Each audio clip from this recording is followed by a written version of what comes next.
Okay, looks like we're coming back into the mix over here on the live stream from Batisseur CivFR 2023. We are gonna have the finals in just a few moments over here started. Batisseur first did manage to get the first slot, and then right afterwards we got to see Siphon Fun managed to get a score victory at turn 120. In the game right now, we can actually see them. Getting ready to ban the maps. I see there's one remaining player, but we are trying to get as fast as possible for this, so we can actually end well the game at a considerable hour, the proper hour. We do have let's see the band maps: classical Pangea band, primordial band, the standard Pangea band, Highlands band. Again, 7 Seas is going to be chosen. Looks like Daido, Zulu, Zulu Basil, Japan Scythia, Japan. Is going to be back. These are all picks, by the way. These are all picks. Daido, Zulu, Basil, Japan, Scythia, Japan. I don't know what Japan. Oh, what Japan? I was in Hojo Tokimen. And then what is that? Hojo. Okay, that's Hojo. And Daido and Kree. 1, 2, 3, 4, 5, 6, 7, 8. We need 2 more picks, and then we're going to see what they're going to ban. Remember, these civilizations are the ones that did not get any plays from the actual teams that we have right now. They actually kept as much as possible away from playing these civilizations so they can play them in the finals. This is one of the things that has been introduced during this tournament. And of course, we will need to see what will happen over here with all of the players. I do notice, first of all, we got Hazagi for one side. For Siphon Fun, we do have Lithoxa coming back in. Looks like Alexis Kremp and one more member needs to join. On the other side, we got all of them joining up with Ben, Under the Gun, Damori, and Bartzake readying up for the fights over here against Siphon Fun. Mapuche was the last pick, and now we're going to have a countdown timer, or I should say they should put a plus when they are ready. So they do ban one civilization from their opposing team, so they don't let them play. It's quite a problem, and of course we're going to need to see what they're going to choose over here. If it is going to... if they will manage to predict what civilization will be the one that will need to be taken out from their opponents. As you've seen multiple games, everybody has their own preferences and everybody excels at one civilization over another. And this is one of the tricks up their sleeve over here. They might actually try to take exactly the civilization counter of one of the players. We're going to need to see, or I should say one of the civilization preferences of one of the players. Okay. Let's see what's going on. Goal coming. Okay. Oh wait, there was one more. So goal was the last one picked. Okay. Well, I guess my number is not that great. Okay, the countdown here. What are they gonna ban? Then Alexis Kremp is saying minus. And then Bartzake is going Daido. I don't know what Alexis Kremp is saying -4, but sure, they are waiting for it. Okay, they took out Daido. And Alexis Kremp is saying they are reflecting, or I guess they are thinking, right? Refresher is thinking. I also want to mention we did have, by the way, the owners of the establishment put us up on the big screen outside. It is quite interesting to see. It will be actually Malm stream on the big screen over there in the big room of the establishment. There are like 2 levels over here, one up, one down, and the one up, it is going to be the French stream. We do have Japan, looks like it's going to be taken down, and that's Hojo Tokyo not being allowed to play, so that will leave in the game Zulu, Basil, Scythia. We're going to have Wood Zetian. I think it's still one of the Daidos will be in, but I don't know whom from the Mori. So Hazagi is not going to get to play Daido. Okay. Kree, Uzetian, and Mapuche with goal. Okay, I mean that's quite a serious lineup over here. We do have them starting to get into their slots. We do need to see also Malm move forward, and I do have to wait. Okay, there we go. Okay, there we go. I do have to see Malm getting in, and I do have to see the last player getting in. I don't know who's missing. Oh, it's either Overdose that subbed in for Floppy or Floppy. and it looks like Mikado is saying that he was having problems joining. It looks like now he joined, so it's fine. It's fine. Pashalis, hello there, sir. So what is this? Is this a land that hosts multiple smaller esport event? No way, it's just a Civ.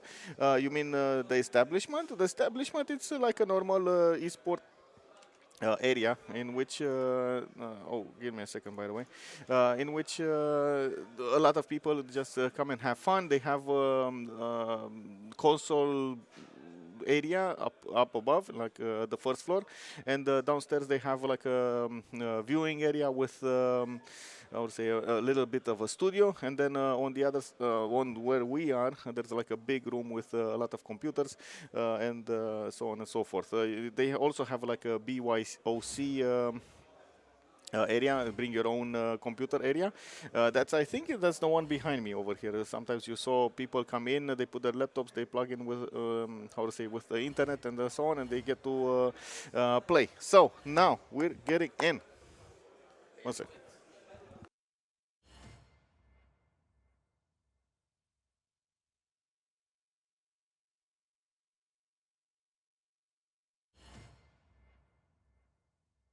Okay, there we go. I'm sorry. I needed to do a tweet over here. Totally forgot about it. Okay, so let's see. What's going on? Okay, so on each side we're gonna have the teams reading up, and they're asking me to put 7Cs. There we go. I put the 7Cs. There we go.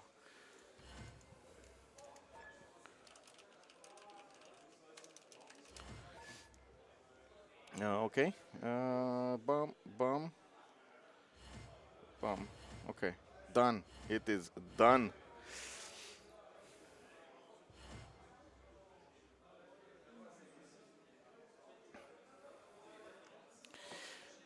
Okay, so we just need Mikado and Damori to join us and ready up. Quite interesting that actually they have like this. This would be the second sub for Floppy Flon G. Usually, well, he should have played actually on their team, but now we do have Mikado. Mikado did have. Doesn't he have his own team or something? I guess emergency sub is emergency sub, right?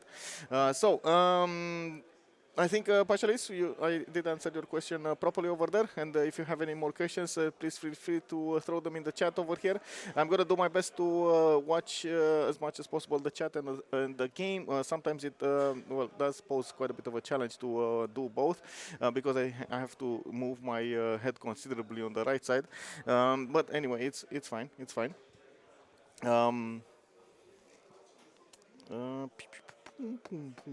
Oh, I see.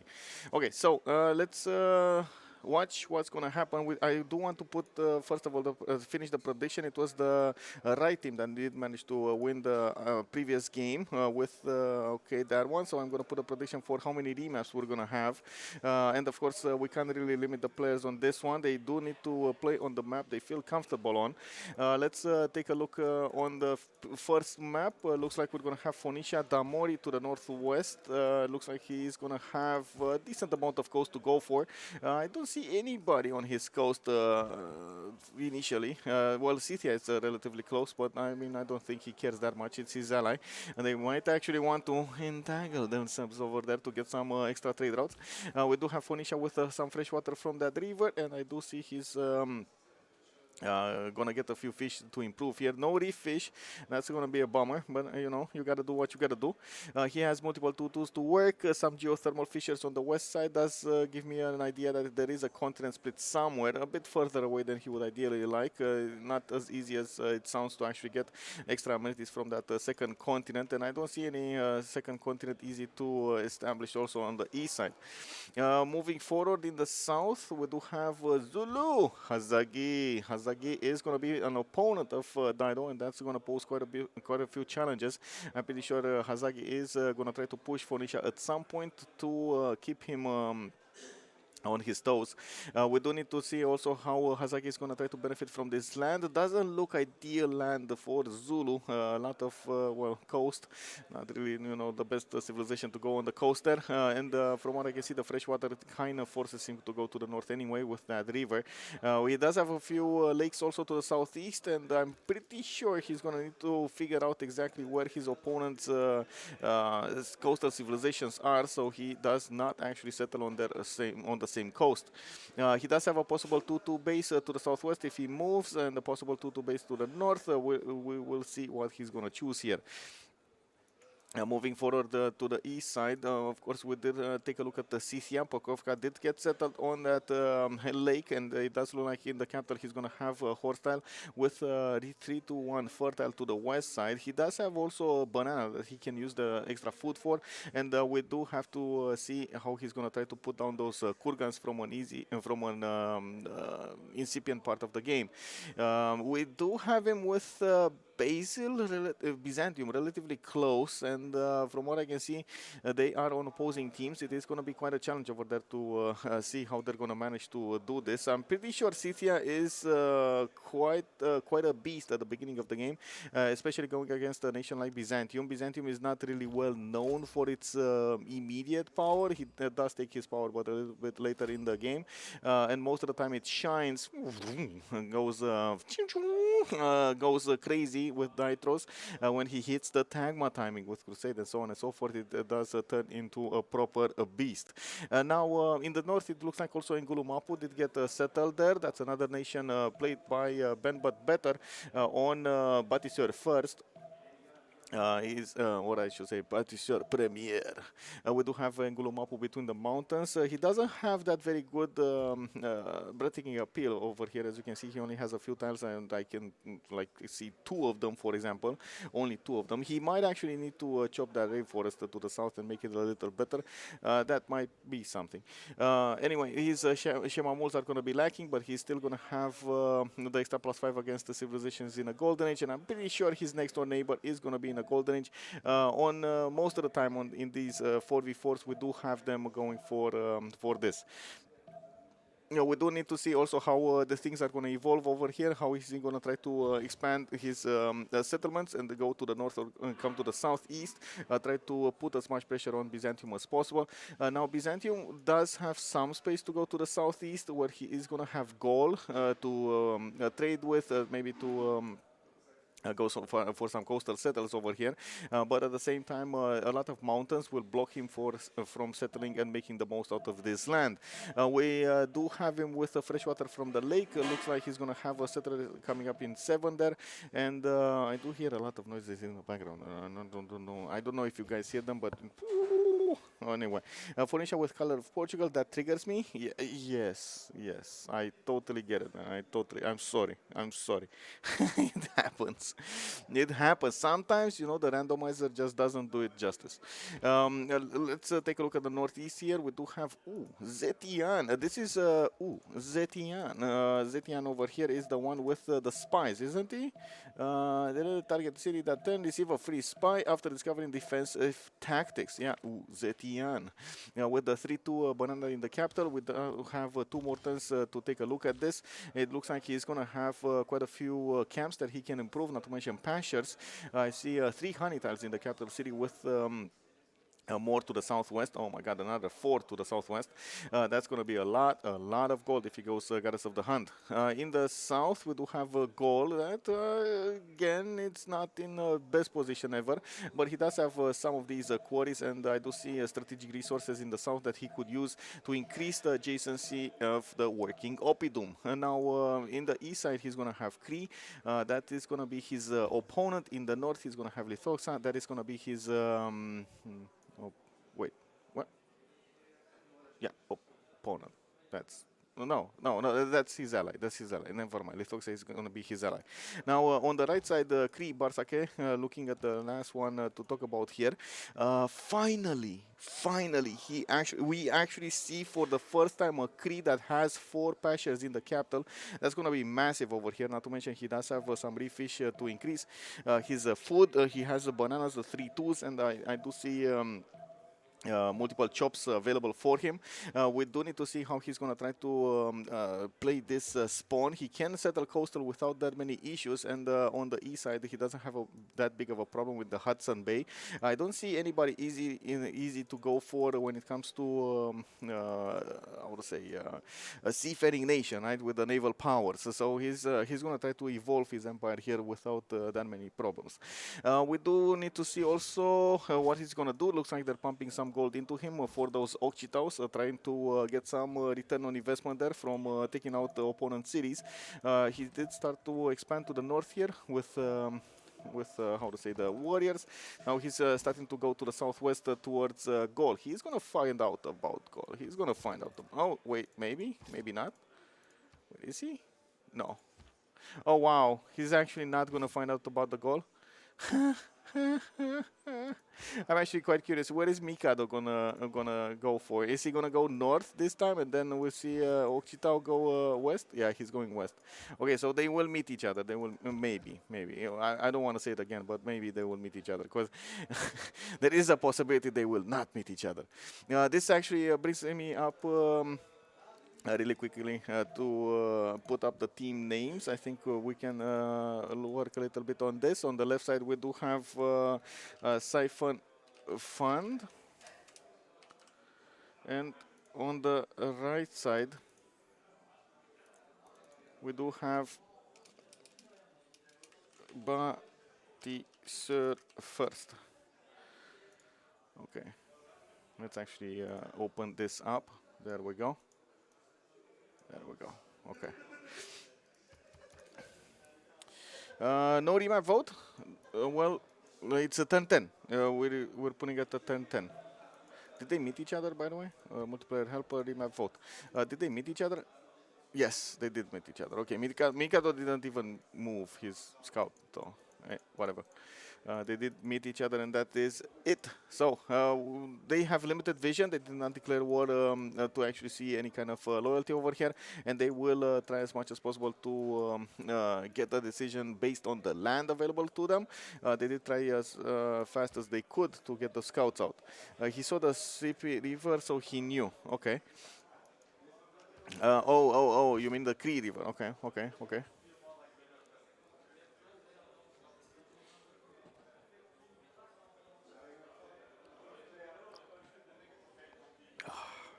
Man. Coffee.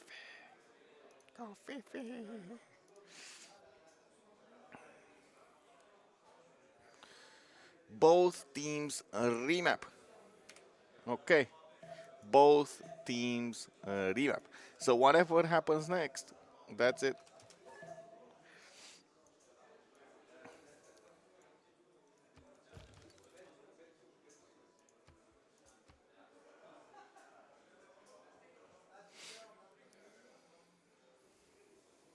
Whatever happens next. Woo-hoo-hoo. From the first stirrings of life beneath water, to the great beasts of the Stone Age, to man taking his first upright steps, you have come far. Now begins your greatest quest, from this early cradle of civilization on towards the stars.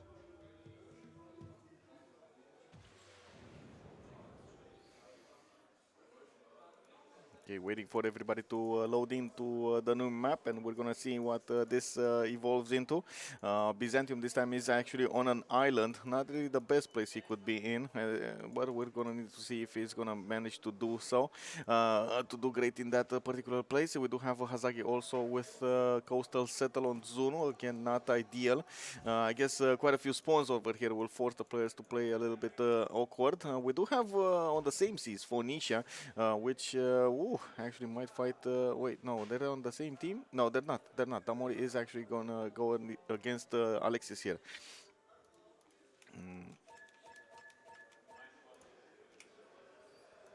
Okay, I think everybody in. Okay. So, looking at Byzantium, we will see him figure out that he's going to be on an island. He doesn't know that yet. He actually has a limited vision from what I can see. And by the looks of it, we do have a river in the middle of the island for some extra housing. We do have him next to the settler right now with a bit of river fort at extra fresh water. We're gonna see him try to put as many cities as possible on this island and try to make the most of it. Now he does have multiple tiles to go for. He is not actually, it's not necessary to stay on the coast. He could actually move for this 2-1-1 tobacco tile, which is probably not going to work anyway after that. He could move for the 2-2 in the south, which is a bit dangerous though. It is a tile that allows your opponent to attack from 3 sides. Not really ideal to go for. By the looks of it, he's also going to benefit from horse tile in the third ring. He does have his island in the first ring, and looking at what's going on here, decent amount of chops all around this territory here. We do have quite a few turtles also as resources on the seas for him to improve and benefit from a little bit of science, gold, and food.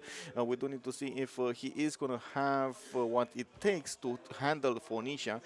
We do have Damori playing Phoenicia, and of course we do know the famous Damori over here does know really well how to play these coastal spawns. Damori with the City of Tyre is going to have the 2-1-1 dice tiles to work as well for some extra or faster Pantheon. I don't think he's actually going to try to go for it. Like looking at the tiles over here on the yields, they do not. He doesn't have the +1, but at the same time you see Byzantium did move for the tobacco tile, so he can get some in there. Damori does also start to explore to the west side, which might actually reveal to him the Byzantium borders, depending on where exactly that warrior is going to go. Settling in pace, the City of Tyre is going to get a 2-2 base with the 2 island tiles to the southwest. He has a horse tile on the west side over there. Wait, isn't that a hill? That's a hill. That's a plains hill with a horse? What is this? Wow, okay. That's a really weird happening there. Anyway, to the east side, he does have also quite a few cities to go for. He has a Mapuche that could also try to go for some coastal shenanigans to the north. And looking at Ben, but better this time around, he does have a lot better breathtaking appeal in the north, where he can actually settle multiple Shemamuls over there between the mountains and get the extra culture, the free culture coming out, and the production coming out from them. In the capital city, he's going to have a 2-2 base with possibility to couple the bananas extra food with extra production and the culture of the silk. Very nice addition to his empire. He does also have some fresh water from the rivers over here, and looking at the north of, he's going to have quite a few tiles to go for and expand his empire. He's also going to have more mountains in the south where, with a breathtaking appeal to place the Shemamuls, and fortunately for him, he's going to be quite some ways away from actually getting any kind of Mapuche, man or raider action against anybody. So I think going on the coast might actually give him some incentive to do some kind of warfare here, and I think that should be something that he should consider, so he can help out Damori be as efficient and as fast as possible to take out Byzantium. It's not really easy to take on Byzantium on the seas, especially with those dromos. They are hard to deal with. We do have also an Ngulumapu benefiting from iron tile to the northwest, and that's going to be second ring. We do have to the northeast also horse tile between the mountains over there with 1-1, and from what I can see, of course, he's gonna start with the scout. He did buy out the 3-2 banana, so he can grow faster and then couple it with the silk tile, so it does mix well. Looking at the east side, we do have Scythia coming up over here with Pokrovka with a scout coming up in 3. He does have horses in the capital, while multiple cities can be settled on this river. It's not like he's going to benefit from a lot of jobs immediately, but he does have very good second settles if he moves further along. For example, this one over here with the 3-2 bananas with the geothermal, he can do amazing kurgans in the capital with these, I would say, horses on the southeast side. He does have one kurgan on the, or possible kurgan on that hill to the west side. So all in all, it does seem like it is pretty good land. not amazing, but pretty good land. I do also want to say to the east side, I've noticed on the map over there, we do have also goal, quite a bit of far away from him. It's going to take a while to actually get any kind of attack going against the goal here, and we're going to need to see if ever Scythia is going to consider to be a good strategy to go with some horses, go with some Saka horse archers, and poke his opponent a little bit. We do have Pokrovka with available iron tile, but it's in the east side, 4 rings out. That's quite expensive because he's going, first of all going to need to put another city there. He can't get it in the capital.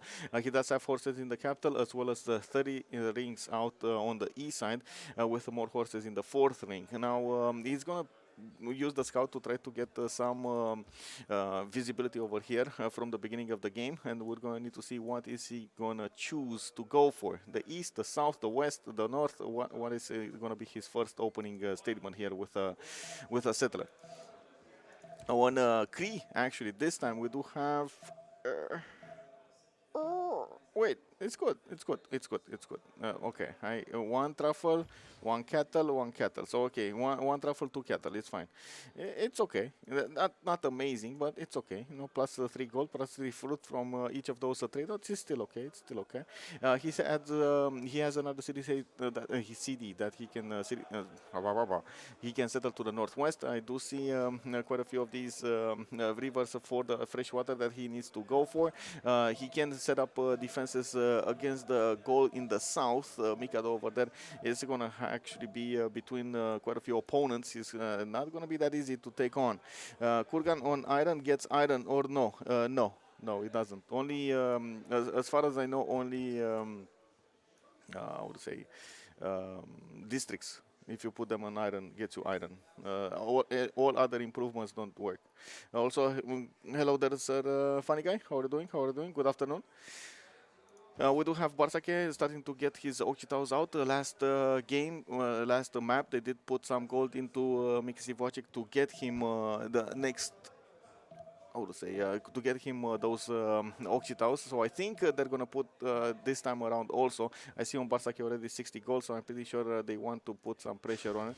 They want to get something. And oh, he just got a free builder and unfortunately some tornadoes. And what is this? Free tornadoes alongside with the builder. How does that, you know, this is something like, you know, Civilization 6 giveth and Civilization 6 taketh away, you know.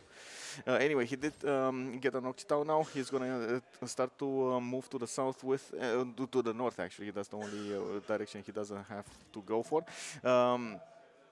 Yet, and we're going to need to see what he's going to discover. He does also have available iron in the southwest of his capital city, another iron tile in the southeast, and ooh, he just got slammed. His scout at least got a promotion over there. It's all good. He got healed up, man, patched up over there. It's fine. It's fine. It's fine. We do need to also take a look at the horse availability. Unfortunately, in the capital city, he doesn't have any horses, and I'm actually curious right now. Oh my God, he settled on a cattle tile. He lost population. He did lose population. Turn 9, he lost population. Is this... Wait. Is this remappable or is this not remappable? Is this remappable or is this not remappable? Yeah, Hasagi asking 8 or 10.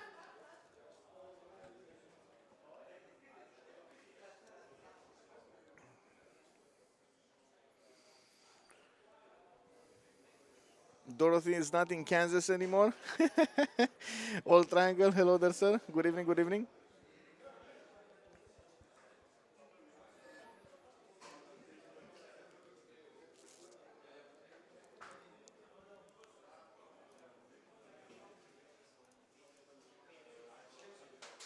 I'm just waiting for one of the enemies to tell me what they want to do here. We'll see. Ah, it is a remap. Wow, we actually have a remap. Okay.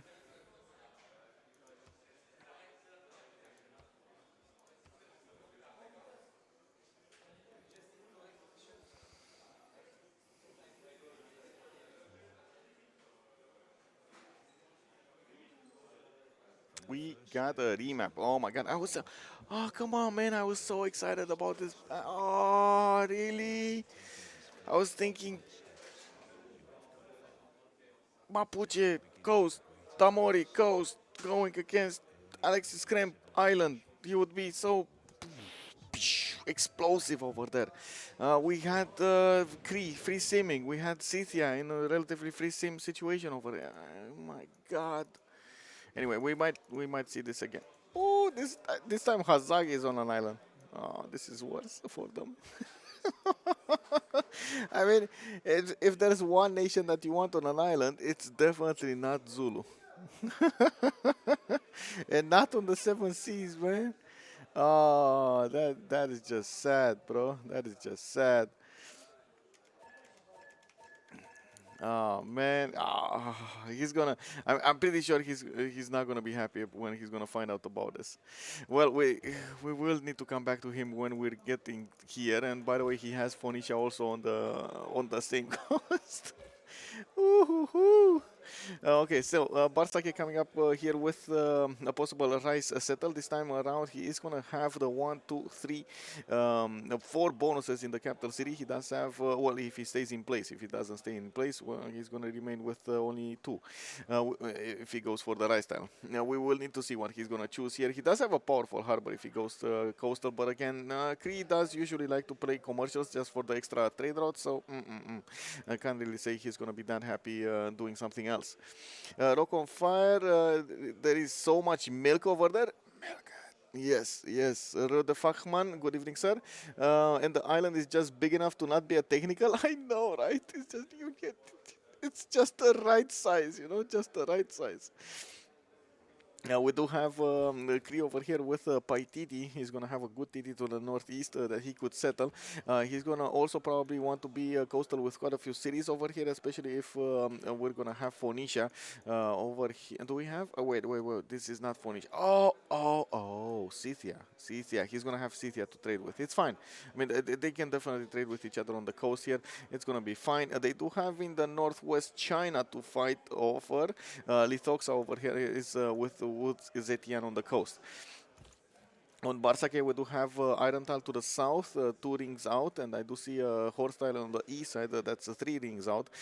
Quite a few Reef Tiles also giving him that extra adjacency towards his campuses when he's going to settle down, and we're going to need to see how fast he's going to try to settle the Paititi. In the south, is there anything? No, I guess I do see Zangi Dangxia, which is going to be Mapuche Wander at some point. He's going to settle it. We'll see when he's going to settle it. Actually, I don't want to say he's going to settle it first because, it might not be true. Now, we do have Ngulumapu on a 2-2-1 base. Is that ivory? Okay, that's an ivory tile. Interesting. I thought initially it's a gypsum, but no, it's an ivory tile. We do have him with a strong second settle on that the citrus on the west side, which is going to be nice. He can actually get 3 amenities quite quickly and benefit from their bonuses. We do have some geothermal fissures here. Unfortunately for him, he doesn't have that many mountains, but at least he's going to have good tiles to the south that he could use to put those Shemamuls on. I do have to point out, without that many mountains, of course, these tiles do benefit from that extra breadth and appeal because of the forest. If you take out the forest, you basically take out their appeal also. We do have him with also horses in the third ring to the southwest. And I do see he's going to have iron on the southeast side. This actually poses quite a few issues. Where did he spawn? This is spawn to the south. He probably was on the 1-2 tile and moved 1 tile to the north by the looks of it. He doesn't have a 2-2 tile in the capital, but unless you take into account his tile underneath. He does have a scout in 3, and of course I do see he's gonna need to expand, exterminate, and explore. Well, explore, expand, exterminate in that order. Mapuche does have a target? No? No target for Mapuche again? No target for Mapuche again. He's going to be free simming. He's not going to be happy about this. Does have Zangi Daxia to the southwest. At least that's going to be something to look forward to. What you going to do with General if you don't have anybody to go against with him? And we do have Damori on the coast with a 2-2 base, a 3-1-1 fish, and I do see he has horses in the capital, a possible one for deer tile, which coupled with the fish is going to be amazing. He's going to get the food, he's going to get the production, much better yields from 2 tiles if you couple them together. To the east side, he will have quite a bit of coast to go for. North, it's kind of underwhelming when it comes to all of the production and the yields that he's going to get from the tiles. He does need to spend quite a few builder chances to make it work, and doesn't even have that many coastal resources to go for. I'm curious if he's gonna try to get goddess. God of the Sea over there, so he gets some extra protection on at least his coastal resources.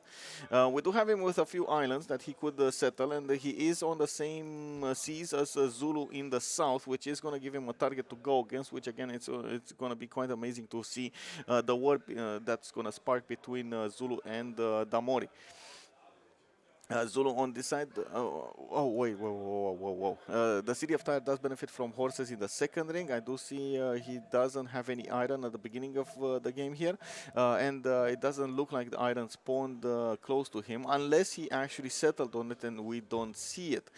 There is also Gobustan to the northeast that he could settle on, and that is going to be quite nice. But I'm not so sure he's going to want to be on the coast for it. He might actually want to go inland and try to get some wheat work. You can see the 2 wheats over here for the extra food for Gobustan. On Zulu, we do have Ulundi settled on coastal tile between the lake and the banana, and of course the coast. We do have him with settle coming up in 4, and by the looks of it, he is going to have second settles with, for example, that Mercury on the east side, and at the same time on the west side, maybe one of those. Wheat tiles over the 2 to the west side. There is a relic on Ben. Very nice. Actually, Ben got a relic. They're going to get the faster Pantheon there, and I'm pretty sure he's going to want to give that relic away to Under the Gun for some extra faith per turn. Cav units can be bought by faith, and I'm pretty sure he's going to be happy to try to or have some form of faith generation there. Coupled with the Kurgans, he's going to get to do quite a few things. We do have also this island just big enough, just like big is he saying over there, just big enough. So it's not actually a technical, but it is what it is. We're going to need to check out how this is going to evolve over here. 2 turns for a settler from Glunglundi, and we're going to see him try to use those bananas to increase his population, not to mention try to use the 1-3 tiles to get some more production. Has a horse tile, 3 rings out on the west side, and I do see there's an iron tile to the northwest of his capital city in the second ring that is quite easy to acquire. There's going to be quite a bit of min-maxing to do here, and I don't think at all Ikandas are going to be the way to go. Even though most of the time you do see Zulu try to use those Ikandas as much as possible, this time around probably harbors are the best choice. We do have also Alexis Kremp on the same seas as Zulu. He will put up quite a bit of a fight over here against his opponents, against Damori. Constantinople does have the benefit of 2 amber tiles in the capital city, which is going to be quite nice. Of course, those timers do come out on the culture tree, on the civic tree. We do have more amber in the north that he could settle and improve, and I do see in the southeast the same thing can be said. We also do need to see his horses. Has horses in the capital in the southwest. And I do notice there's an iron tile over there in the second ring in the north. Does have quite a few mountains that he could go and get some extra yields from, or I should say extra adjacency from, either for his campuses or for his holy sites. And that is the question. Is he gonna go holy sites? Most of the time we do have Basil II go for holy sites because he wants to spread his religion alongside the killing units of his opponents. Every time he does that, he does spread it in a certain area around that killed unit. The religion of Byzantium, which is amazing. That's how most of the time you see that crusade ability being pressured on his opponents. Byzantium has a decent amount of coast to go for the north, quite a bit of land to the south as well, quite a bit of land. Nobody on land to go against unless you actually count goal over here, but it is going to be right after quite a big sea, the English Channel, and through one tile choke. That's definitely not going to be something that he wants to go. Oh wait, whoa, that's his ally. Never mind, that's his ally. He won't go against him. It's fine. I got confused over there. It's all good. Fires out. We got Adoatuca with 6 turns for another settler. He did put the first one going toward the south here, and I do see him putting it right next to the 2 cocoa tiles and an amber tile. We're going to need to see how fast Mikado can actually get this going, and of course the extra economy he's going to get from those cocoa tiles is going to be quite nice. Has a +5 campus in the capital, has very good Opidum there. I do see a possible +5 next to the stone tile, the iron tile, and of course when he's going to improve the 2 mines, he's going to get another point. We do see him with horses in the third ring to the northwest, and of course the iron tile in the third ring to the north. He also has China in the north, which can actually help him trade a little bit on the coast here if he's going to put out one of those harbors. But at the same time, he's also going to need to split this land. Not going to be ideal to actually get somebody to split the land with, but we're going to need to see how they're gonna do it. Of course, Lithoxa over here is trying to expand as well towards the south. He does benefit from a 2-1 base underneath his capital. Has an iron tile in the south first ring and a horse tile in the third ring on the west side. That's actually going to be quite expensive to get to. 35 gold over there. Now we do have him trying to go to the southeast. Probably the amber is going to be the choice to go for. Yeah, there we go. He actually set the waypoint there on the amber tile. Wouldn't Dido go settlements? Cool Whip asking us about it. I mean, yes and no. If you're asking about why he might go for something else, sometimes he does go actually multiple choices. It's not a given. Ooh, Blizzard actually got improvements. 2-1 marble tile activated. Ooh, Superman. Cookies. Oh my God. Yes. He's gonna be so happy about this, by the way. So happy. We do have Uz Etienne with the settler coming up in 6 turns, and by the looks of it, he's also going to have quite a few cities on the western coast as well as the eastern coast. The problem is he's at the tip of the peninsula, so the only the direction he can go for is in the south. While also Gold can go in the south, he doesn't have amazing land to work with. The good thing is he's going to have quite a few stone tiles that at least will give him +4s, +2 opidums here and there, which is going to allow him to get more production and of course get those engineers and so on and so forth, and invest into his lands. Now we're gonna need to see if he's gonna be on that the seeming level of the Gallic Empire, if he's gonna manage to do everything that it's required of him. We've seen last game, for example, the good sim of Xifi. Even if he tried as much as possible, he just couldn't punch it. Turn 120, man. Turn 120. Xifi was about to take that win. Next up, let's see what's going on. So I think we just went all around the map here, all around the world, and now we're coming back to Scythia. We don't have pantheons from them, but I guess Scythia we never actually got to talk about in detail. Scythia is going to benefit from an iron tile to the to the east side, and I do see a builder coming up in 3 from him. We do have him putting his settler in the south, and I don't see pastures in the capital easy to improve kurgans. I guess that's a bit of a bummer over here. It would have been nice to have some. He does have a reef fish that he needs to improve on the west. That's going to be 3 tiles out, again expensive. Maybe he can put something closer. No, he can't. But at least he can use his government plaza to increase and get the 2 very good campuses. You know, that definitely can happen. Are there any more remap tokens, or will this is the map? This is the map. Whatever happens, like we had one remap and that was it, and then we had the technical remap because one of the players lost a population. So it looks like we're 10-15. This is going to be the map.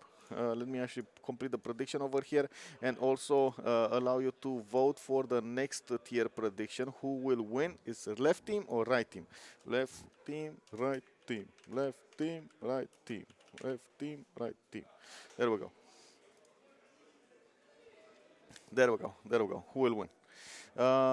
One Vesta, hello there, sir. Seeing Civ being played at the land makes me so happy. Yes, I know. Me too. It is so cool. It is so cool.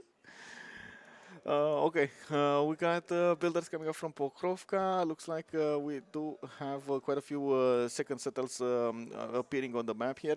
The players are making their first decisions in the game. We do need to see also how Scythia is going to try to expand his territory here. He can go to the west side and try to poke a little bit at Mikado, which is going to be a decent tactic, trying to keep Gaul as much as possible busy. Even if he's just going to send a few Saka horse archers and a few horses, it's still going to be enough to be annoying on Gaul, especially since I'm pretty sure Gaul is going to want to go south here. We do have a first city takeover. Looks like the city of Candy is going to bite the dust. We do have one warrior coming out of that city, and I do see... Oh, wait. Looks like it's not going to bite the dust. Oh, Candy, Candy, Candy. Oh, kick W, man. Man, guys, how many turns, how many times did you see city states attack with the unit defending inside of it? Let's be real. How many times have you seen them attack with the unit from inside of it?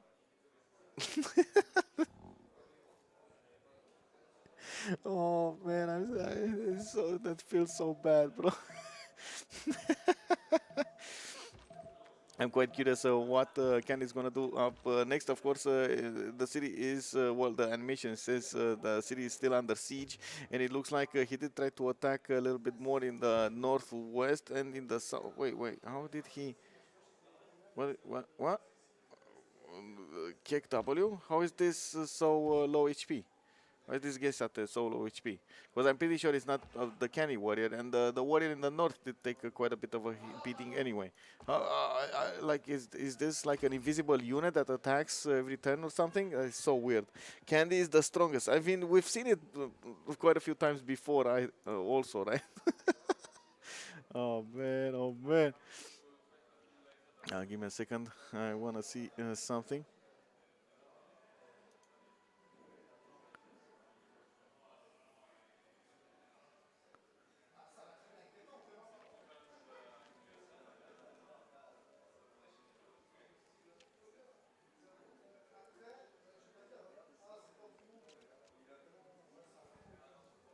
Okay. Okay. So is this gonna be the death of the things over here, or what's happening? Well, another promotion coming up for that warrior. It does seem like Candy will probably attack with another warrior. He's just getting warriors every turn out of his city and attacking. Oh man, Gaysate will probably die. Oh man, woof woof. That's quite a problem. That is quite a problem. Okay. Well, let's see the conclusion of this war. We just have a few seconds to go for, and I'm pretty sure this is gonna be funny when it's gonna happen. It feels like Candy's gonna still stay alive. In this case, that it does not have enough enough experience to get his promotion on, and he only got 5 extra health. Oh no. Oh, now he has a promotion. Now he has a promotion. Okay, now that might be something. That might be something. Okay, come on, Geisate. Come on, Geisate. Let's go. And then we might probably see China's unit just go down. Oh, he's gonna go down next turn, right, with the warrior. Is it gonna be enough? Is it just the Geis? No, it's not. Like just the Geisate is probably not gonna be enough, right?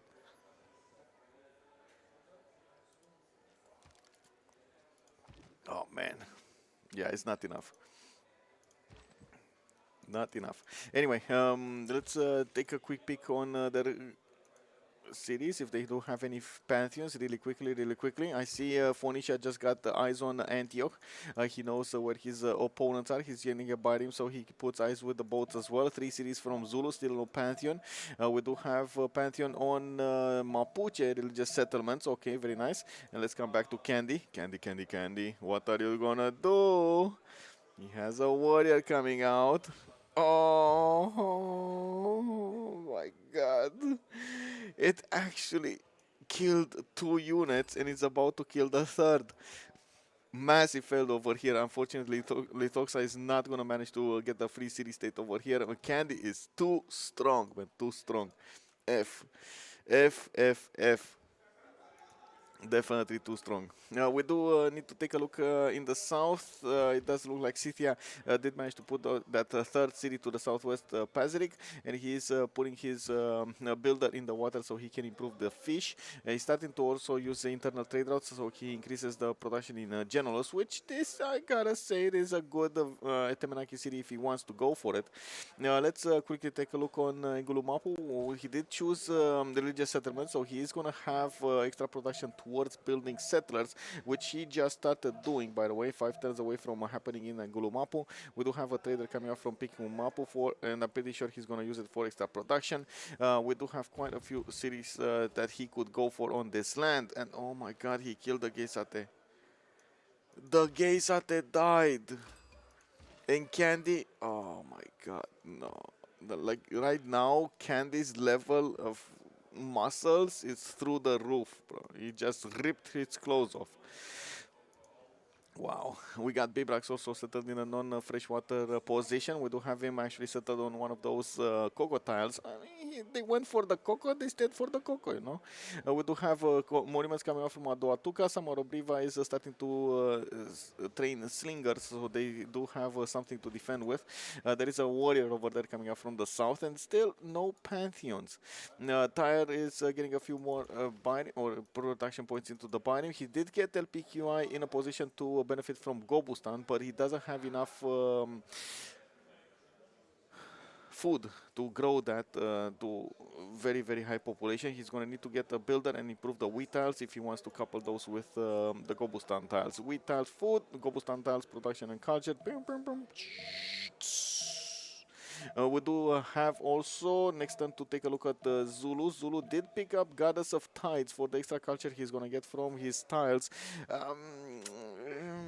I'm conflicted about this. He's only going to get one production on these tiles when he's going to improve them with boats, with sailing boats, and you don't see resources with 2 production. That's the problem. That's why I'm conflicted about this. Goddess of Sea would have felt a little bit more consistent. Now, yes, he's going to get the extra culture, which is going to be nice. We do have him with a bit of gold when he's going to get the lighthouses. He does have the extra food as well. So all in all, we're still going to have quite a few bonuses, just not a lot of production. Now, we do have harbors coming up from Zulu and from his capital city and Nongoma, while we do have Phoenicia actually starting to sniff around his cities from the north. He is going to need to figure out where is he going to go here. At the moment, Phoenicia didn't actually do a waypoint. He's just trying to figure out how the land looks like slowly but surely. We do have Uzetian going for God of the Sea. Okay, well, maybe he picked it first. Gan is coming out next turn to also figure out where he is, how he can play this out. We got Crabs also 2-2-3s. And I got to point out Sisia over here is on a coastal position, not with Pokrova, but with Pazirik. So we're going to need to see if, first of all, he's going to manage to plug the choke, and second of all, he's going to see that Mikado seeing him from the northwest. Candy got back. Candy strong. Candy very strong. Okay.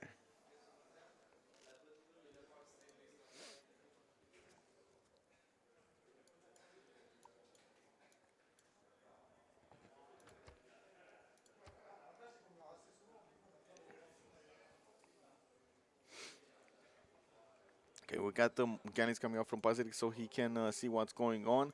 At the moment, he's fixed on expanding, and I do see he did manage to get Pantheon Lady of the Reeds Marshes, which in Generals, for example, is going to give him those extra production points on all of these floodable terrain tiles, and he does have quite a few marsh tiles also to improve. We do have a lot of geothermal fishes on the east side with a possible +5 campus that I can see, +2, +3, +3, and of course we do need to see how fast he's going to try to go there. We do have also possible amazing kurgans. I'm actually quite surprised he's not going for them. They are quite expensive though, so maybe that's the reason. On the east side, the two cattle tiles, for example, the 2-1 is going to be quite nice. On the southwest, he's going to need to get the horses improved. That kurgan is going to be bad though. It's in the tundra, definitely not an ideal position for something like that. Let's quickly glance around the map to see the moves. We might actually see some Phoenician moves here on Nomgoma and Gumdundulovu. There's no boat over there to stop them from attacking into the city center. But at the same time, that city center only has one tile of attack into anyway, so it will be quite tough to beat. Let me actually get to take a look at the city states. We do have Cardiff as the single industrial city state in the game. Jerusalem, Kandy, Nazca, and Vatican City are the one with religious bonuses. We do have also Mohenjo-Daro with Ayutthaya for the culture bonuses. Bandar Brunei, only one city state for the commercial. Hattusa and Anshan will be the ones providing the science. We do have also Valletta and Preslav coming up for military bonuses. Interesting, by the way, for Valletta and Preslav. I think actually, since they do have a relic, Valletta might make sense. You do get to buy those. City center buildings with it, including the walls. So, you know, it might make sense. Get some greeneries, get some monuments, get some walls if you need to. You know, you do what you have to do. Okay, Phoenician boats are moving. Move it. Ooh, yay! There we go. We got a movement, and it looks like the fish is gonna get pillaged. Damori did wanna declare war first before he actually entered the borders, and it looks like he is gonna start attacking into the city center. There is a galley coming out next turn, which will increase the defense strength of the city, and at the same time, we do have a new biome coming around. I'm pretty sure Phoenicia over here will need to ramp up his production of biomes if he wants to be successful into taking down as much strength as possible from the Zulu nation. Looking at also Byzantium, he did start to get his holy site prayer projects from the city of Constantinople. Put 3 cities down and got 1 holy site. Okay, the city of Constantinople is also going to benefit from Moksha, and from what I do see, he's how to say, he's getting some galleys out of his own. I do see a 4-1 fish tile. That's his rift fish tile. Okay, very nice, very nice. We do. Give me a second. Okay, we do need to see when he's gonna start putting down those. Wow, when he's gonna start improving his resources, his strategic resources, so he can potentially give them to his allies. Cree, a nation that we didn't speak that much of, is gonna be on the same coast as Uzetian and Scythia, and we do see Barsake did put 2 of these coastal cities down. Let's see. Oh, he's going celestial navigation. He's not giving up on the coast. He's actually going to have multiple harbors coming out from his cities, and did choose to go for city patron goddess. So he's going to have 50% of the first district he puts down in a city. He did choose to put his governor plaza before his harbor in the capital, but all of the other cities are going to get his harbors. This attack on Nongoma is still ongoing. We do have Phoenicia trying to block the other choke as well. Looks like Nongoma, of course, not being able to be put under siege, is still going to get some repairs going. And I do think Damori over here is trying to put as much pressure on Zulu as possible, so he forces him to get to use this production towards units instead of using it to sim.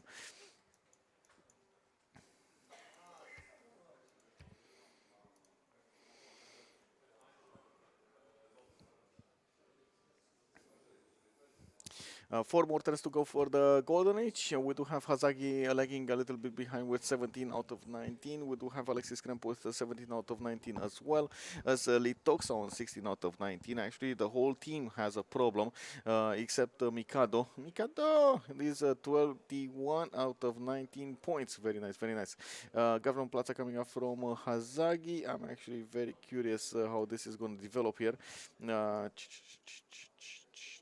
Okay, I do see Mapuche starting up his Shemamul count. He did put the first one to the north of Puel Mapu. I don't think that's actually for the Golden Age, because he already had the points. He's on 29 out of 19 points right now. Yeah, okay. Now we do have more of these settlers coming out from Pikun Mapu. I do see Angulu Mapu getting a few scouts. I'm really curious how he's going to try to expand and use the most out of this land. There is a decent amount of land for him to develop and get as many stats up as possible. More attacks on the city of Nongoma coming up from Phoenicia. You do see that Zulu is also using his galley to attack into that biome. While he did manage to get a slinger, it deals a little bit of damage, but still that's damage. We do have more biomes showing up to the fight, and of course, in the main cities of Tyre, I do see he did get fertility rights with lighthouse. He's getting a lighthouse in the city of Tyre for that extra food on his sailing boats, on his improved resources, and of course the extra trade route. Not to mention housing. We do have no Pantheon yet. Constantinople. Okay. This is Lady of the Reeds and Marshes. Governor Pingala Liang got plugged in Genolu since he's getting a decent amount of production from that. Left 3. By the looks of it, he's also working on settlers, and we do have a Governor Plaza. Yeah, exactly what I was thinking. He's going to put the Governor Plaza, and I'm pretty sure he's going to chop the stone tile at some point. Doesn't make sense to leave it like that if he put his Governor Plaza like this, so he can actually get the 2 campuses going, which are going to be very good. Very good.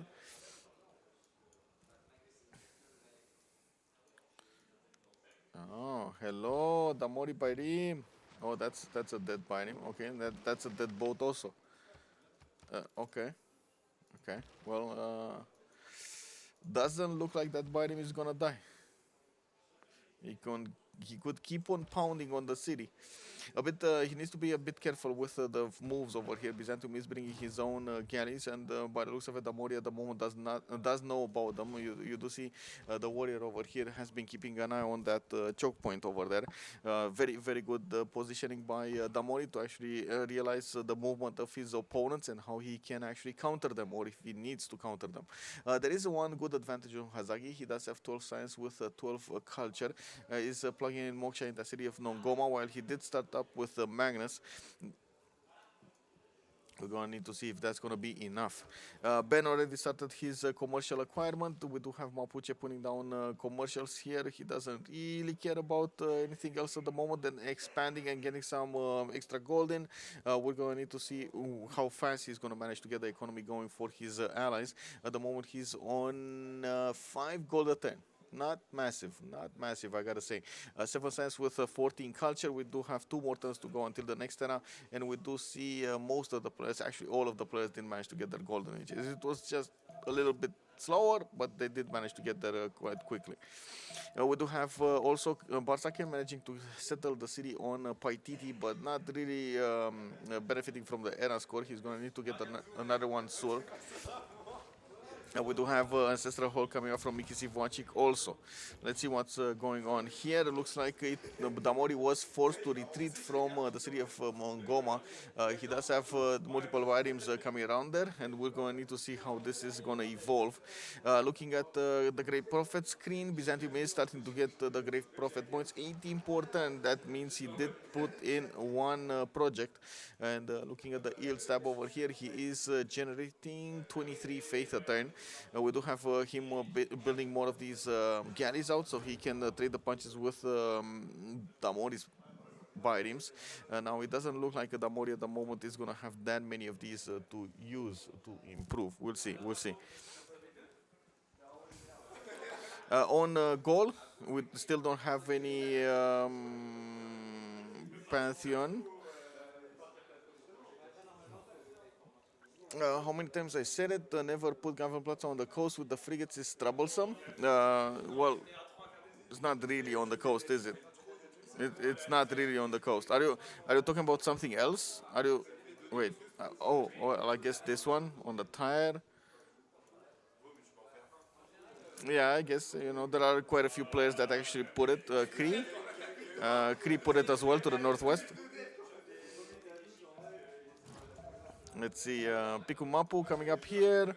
We do have Mapuche with a Cree, but I mean, that's fine. They're allies, so it's fine.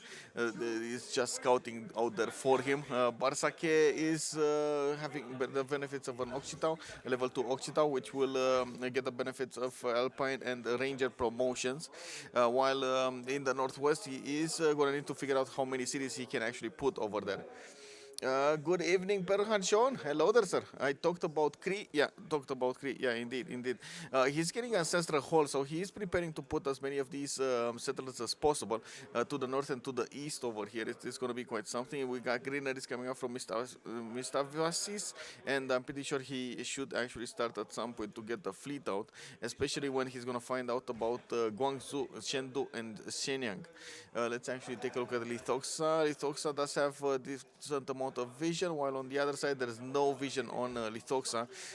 We do have a Scythian galley going to the north. He's going to meet the Uzetian one, and we're going to need to see what kind of clash we're going to have, if we're going to have a clash there. Well, we'll see. Okay, let's see. On the west side, we do have religious settlements here for Mapuche. Do we have any more missing pantheons? This was fertility rites. Byzantium? Byzantium? Oh, he went initiation rites. Okay, I mean that makes sense actually with so much so many boats that he's gonna build. That kind of makes sense. He's gonna want initiation rites. I do have to point out, by the way, Rafifi, another government plaza on the coastline. This is like the third civ that got a government plaza on the coastline. Kick W, man. I'm sorry.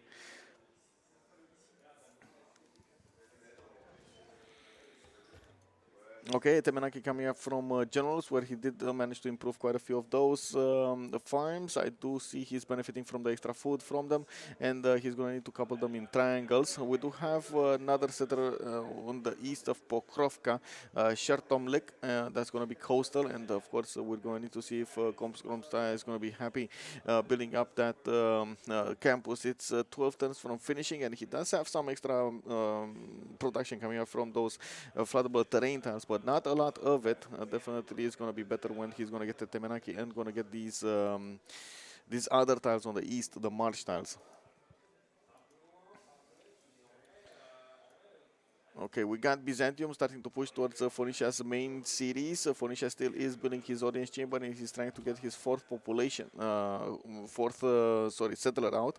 We do have LPQI getting another one in 3 turns, and of course I do see Damori does have a builder that he could use to chop. He went for Magnus internals, and I'm pretty sure he's going to try to use his trader to get there as soon as possible and get the production in the Sidon as big as possible. Pingala establishing his Sidon. This kind of gives me an idea that Damori wants to go for free ink. I don't know why. But at the same time, yes, there is a strategy that you can use with Pen Brush and Voice to get there with the science with Pingala and so on. We're going to need to see which one is he going to choose. I would say the first, but you know, it happens.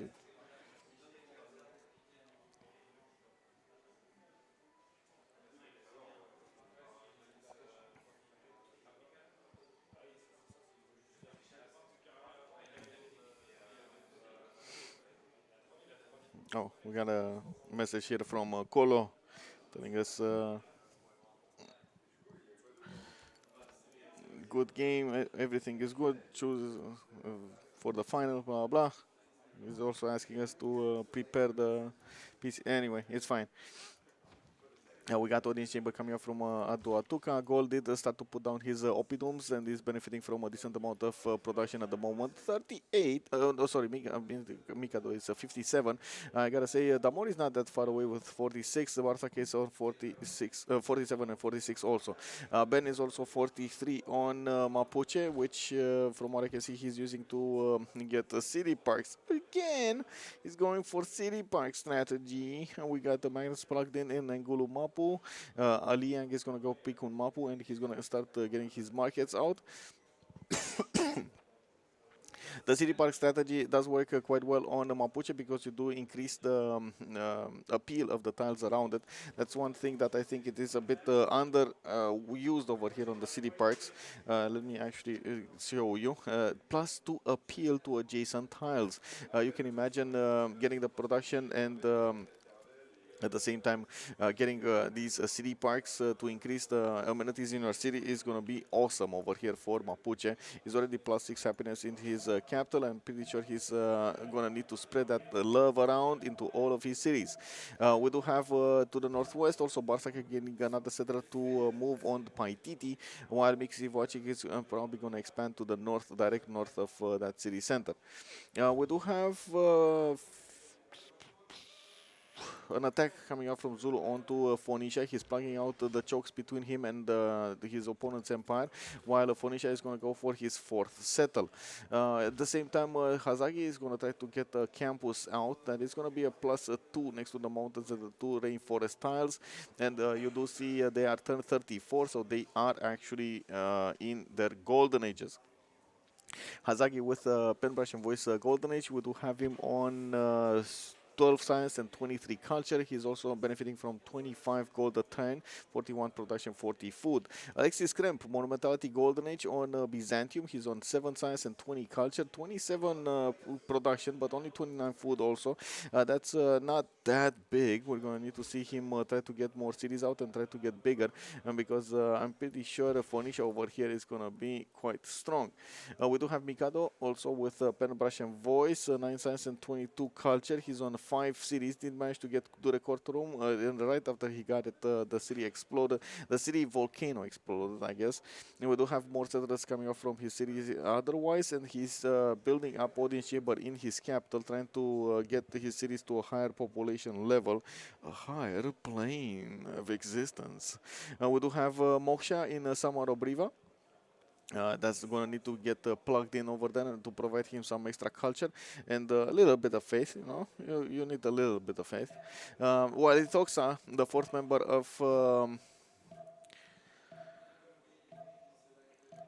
Fun, or of Siphon Fun, is on 10 science and 20 culture. He's still on 3 cities, and it does look like he's going to try to expand to the southeast. It's getting some campuses going, and I do see he already got a spy. That's a very fast spy. Audience chamber coming up from his city center in 3 turns, and of course I do see he's going to get quite a few chops.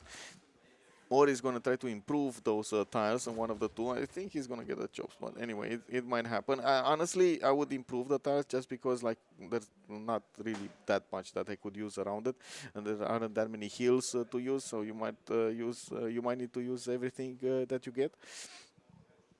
Ben But Better, Pen Brush and Voice Golden Age, 13 Science, 31 Culture. We do have him on 2, 4, 5 tiles, 5 cities with multiple Chemamuls going around. He did place another one of these city parks to the north of Pikun Mapu, where he is going to need to start chopping down that rainforest. He's going to need bronze working for that. Not really the cheapest way at the beginning of the game that you could go for, but definitely, if it works, it works. We do have more of these markets coming online. The first merchant is Zankian, and it does seem like at the moment only Mapuche is making great merchant points with 4.6 per turn. He does have the extra benefit of Zangidangxia to the southwest, where Inapira Mapu got settled, and he's benefiting over there from some ivory tiles as well, not to mention silver, which he is improving to get more amenities into his cities. He's +3, +3, +3. This is +3. Happy citizens all around of his empire. Under the gun with a Pen Brush and Voice Golden Age, 12 science and 16 culture. He was building Etemenaki, and I think this is the moment we're actually going to see Etemenaki pop into vision. Generals did get the benefits of also Liang left, and we do have multiple galleys coming out of his cities. World of Throne also getting ready in Pokrovka, and it looks like he's getting up for war. And I gotta point out, this is amazing, by the way. If we're gonna see Scythia on the coast getting up for war, this is gonna be so good. Scythia does get +5 against opponents' damaged units, and also he does get a healing bonus whenever he kills a unit. It is amazing to actually see it at work. Of course, you actually need to kill units to get the heal pop off, but again, pretty strong.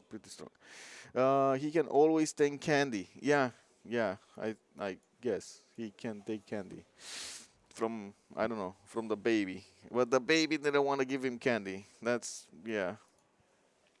Damori, 25 cents and 20 culture. He did choose to go for a free inquiry golden age, and we do see him try to get a campus out from Sidon as well. That's only a +2, which I'm pretty sure he's going to try to get so he can get to Caravels much faster.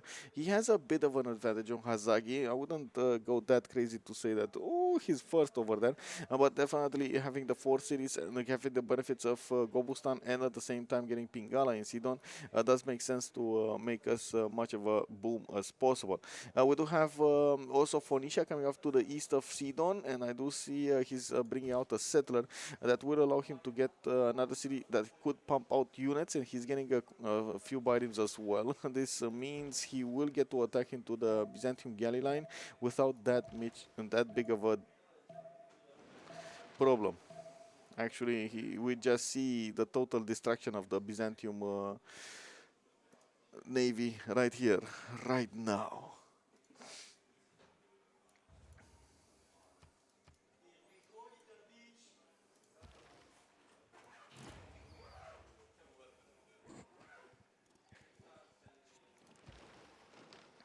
Okay, that's another one. Biomes are getting promotions, by the way. Getting the +7 emblem promotion is going to be very, very impactful going against his opponent's units here. We do have Phoenicia also starting up campuses in Sidon, finally starting to finish it. More biomes from Tyre, and okay, that's about it.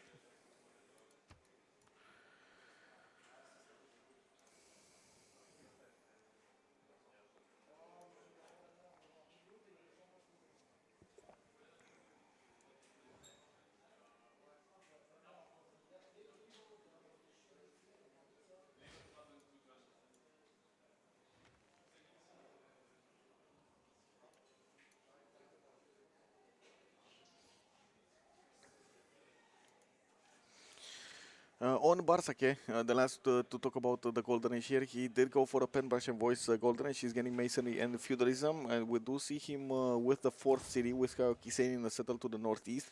He's going to go with a 5th one to the north of his capital, and is trying to get Temple of Artemis from his capital city. He does have multiple tiles that will give him those bonuses.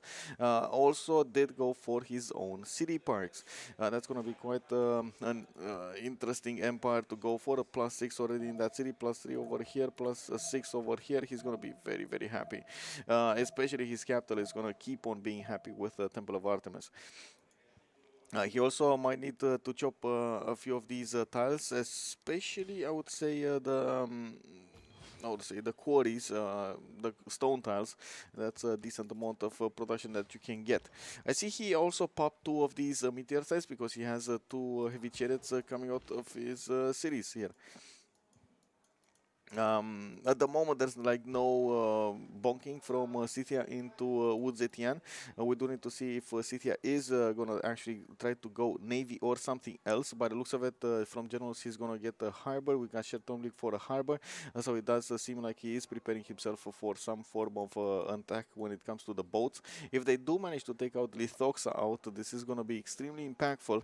And of course, we're going to need to see how Lithoxa is going to try to use his spy to get an advantage in this game. We do have also Stonehenge being put down from Shendu, 5 turns away from finishing. Can you show Etemenanki? Yes. You wanna see it up close? Let's look at it up close.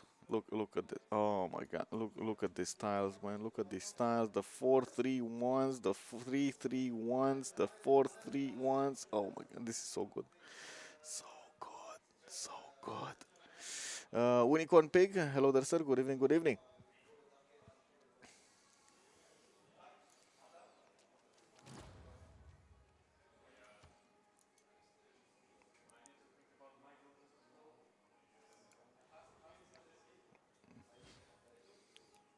Okay, so we do have a commercial coming up from Engulu Mapu. I do see he did put that park in the north of Pikun Mapu, and by the looks of it, he doesn't actually have any breathtaking appeal tile there. He's gonna need to start chopping those rainforests so he can get better, stronger, faster. And in the meantime, we're gonna need to see what is he gonna try to do with his builders. If he's gonna try to do some more of this chopping done or not.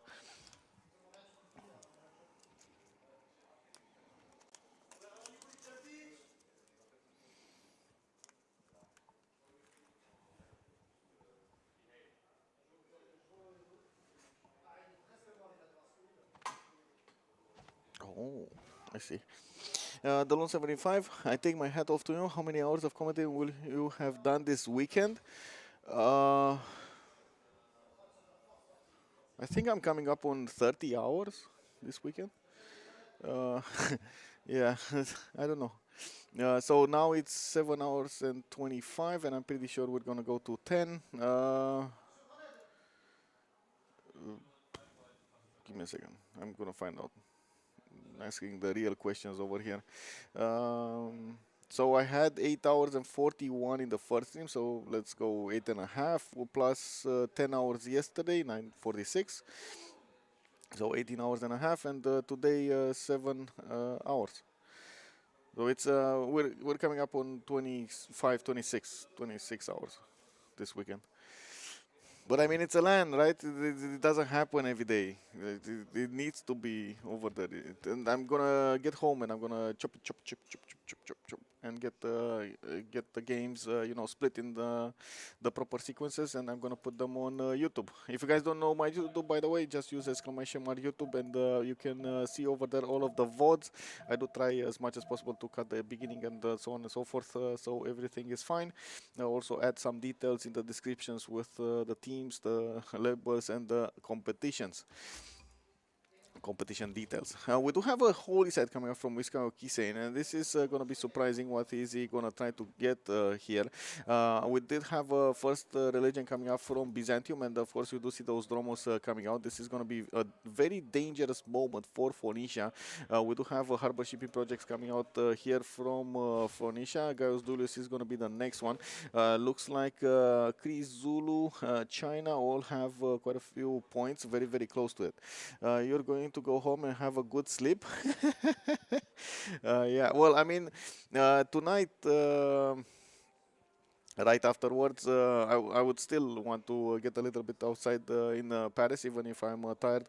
I would still want to stay a little bit late. And tomorrow, I'm gonna try to visit, like wake up a little bit later, but visit Paris anyway. Still need to get to Eiffel Tower. Still need to get to Montmartre. So yeah, there's quite a lot of stuff to do. Anyway, it's fine. It's fine. I get home, I sleep for a day, and that's it.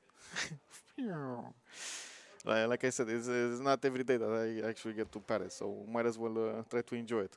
Yesterday I did have a really good time with the boys. Very nice, very nice. With TVMT, apology with how to say, quite a few other boys as well.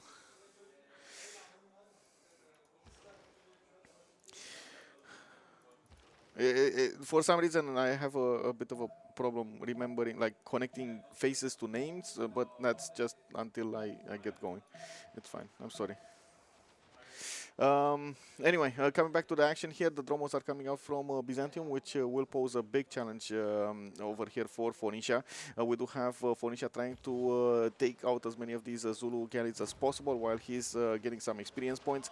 He is, as you can see over here, trying to also pillage as much as he can while he's getting back. We do have Dromos coming out from Byzantium with available range shots. This is going to be the problem, right? We do have these Dromos able to shoot 2 tiles out with the plus 10 combat strength against units, and they do have the combat strength of the Taxis straight.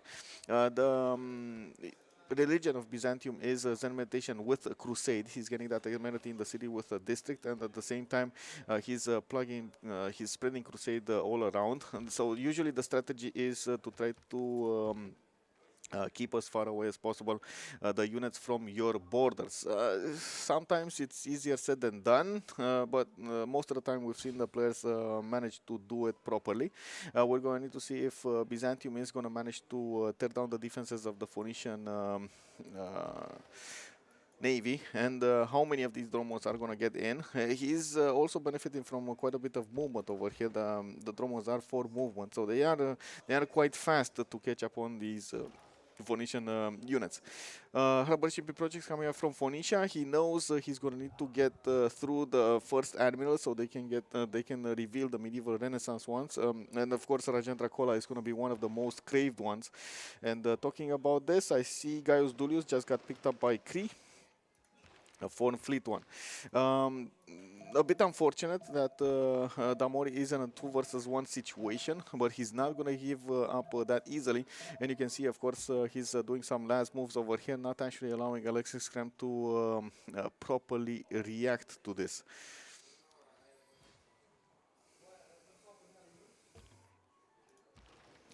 Okay, that's one bite him down. He's unfortunately not benefiting from enough experience points to get those with next next level, with the next promotion level. But Phoenicia did manage to get enough to get the Admiral, and he might actually recruit Himerios. He is on the tech side here, one turn away from Buttress. That puts him actually quite close to Caravels, which is going to be very, very good for him if he does manage to do that. His allies are going to need to give him the gold, and you can see that Barsake is already on 92 gold a turn, Ben is on 52 gold a turn, while even Damori is on 47.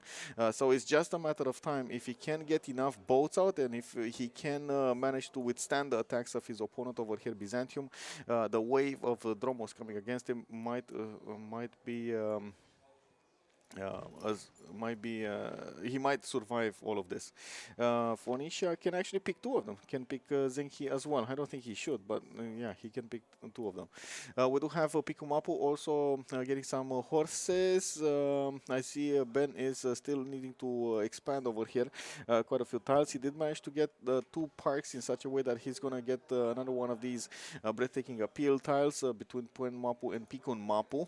We do have him also needing to put more of these Shemamuls so he can reap the culture benefits from it. He's already on 27 size and 52 culture, going strong on the culture tree and going strong on the production. 83 production coming out from Ben. Also Damori is on 78 compared to, for example, Alexis is 33. That is a massive difference between them. Now, of course, we're going to need to see if that whole production will actually turn into actual points here, and we do need to see the moves. It's very important to see actually the moves and how many boats he can actually keep alive there.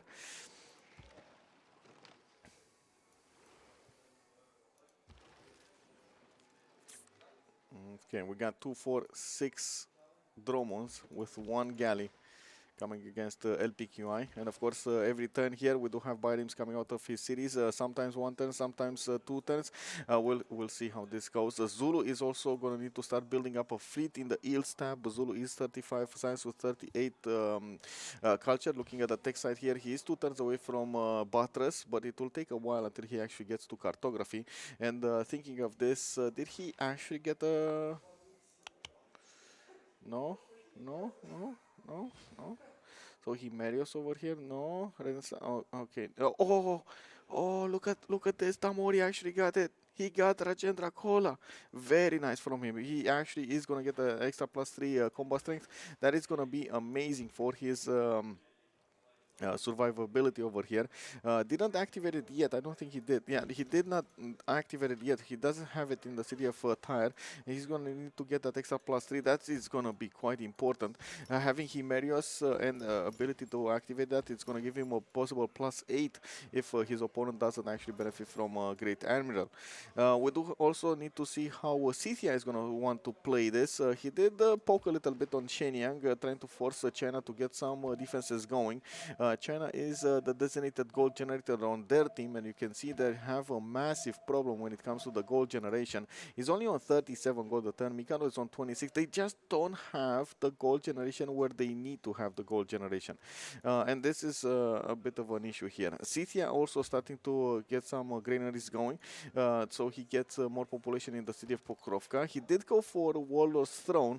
This is a massive statement of him.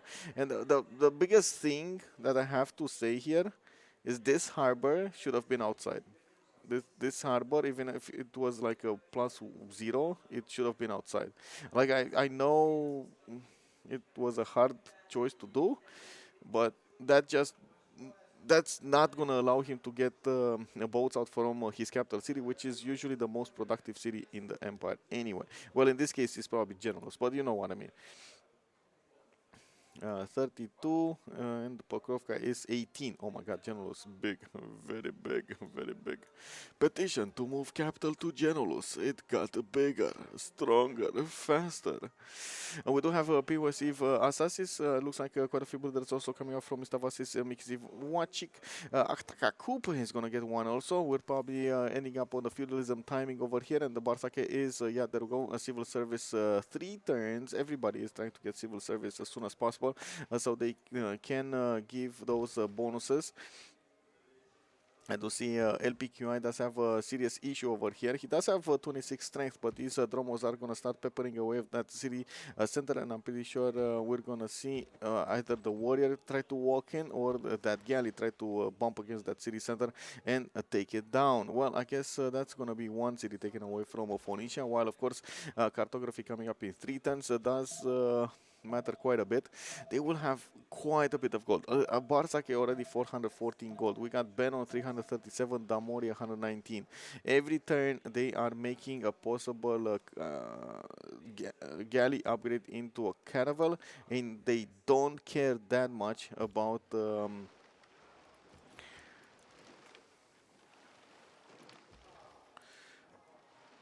they don't care that much about anything else. Wait, this didn't this? Oh, okay. It did get. Whoa, whoa, whoa, whoa! I thought it got a pro. Oh wow! He deleted the Byrim, so he got a kill. Oh, sorry. He deleted the Dromon, so he got a kill, and now he's gonna lose the Dromon. So he okay. Well, that's a 2-for-2 trade instead of getting a city. Doesn't feel like it's the correct move there. But anyway, I guess he wants to kill as many of these Byrims as possible, so he doesn't allow Damori over here to upgrade into caravels. We got only 2 more turns until cartography, while Alexis Kremp is going to need to go for mathematics. We got Hazagi 5 turns out, but he's going to get mercenaries, and they do need to upgrade on both sides. Now, I'm pretty sure Hazagi is going to try to get quite a few galleys out in the meantime. He does have a builder coming from Mongoma, and of course, in that city center, he actually has multiple tiles that he could chop, especially the forest there to the northeast and the west side. 2, 4, 6 cities, 7 cities coming out from Mikado. Mikado is trying to get bigger. We do have actually Mikado right now on 31 science and 46 culture. It's going to get on 10 cities really quickly. 2, 4, 6, 7, 8, 9, 9, 9, 9, 9 cities. Okay, very nice, very nice. On this side, Uzetian is also going to have an issue. Lithoxa is starting to build a few galleys, but Scythia did poke a little bit there. I can't really say Scythia is putting that important pressure on China. He would have needed a few more boats to actually make China tremble a little bit and overreact to his movements. Undergan is on 32 science with 41 culture, while Barsake did manage to arrive at 40 and 56. Let's see the moves here. And on one of these Byrims will probably need to get out of the way there. Another one dies, and we do have we do have Crusade. Crusade. Well, that's a bummer. Crusade just activated on that city.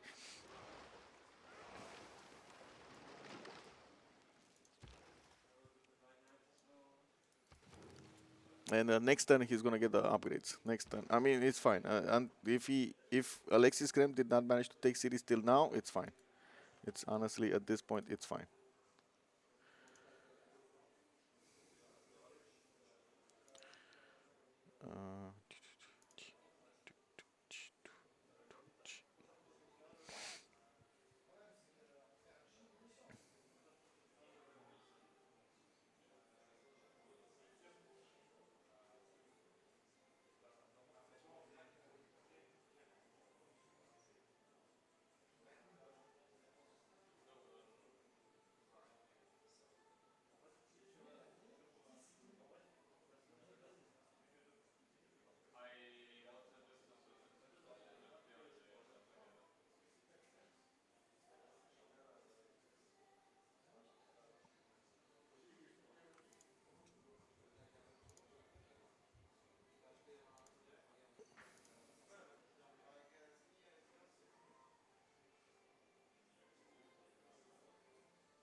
Okay, so now we got the upgrades over here with the caravels, and I do see we got Damori's, I would say, caravels that need to move next, and of course now they lost all movement.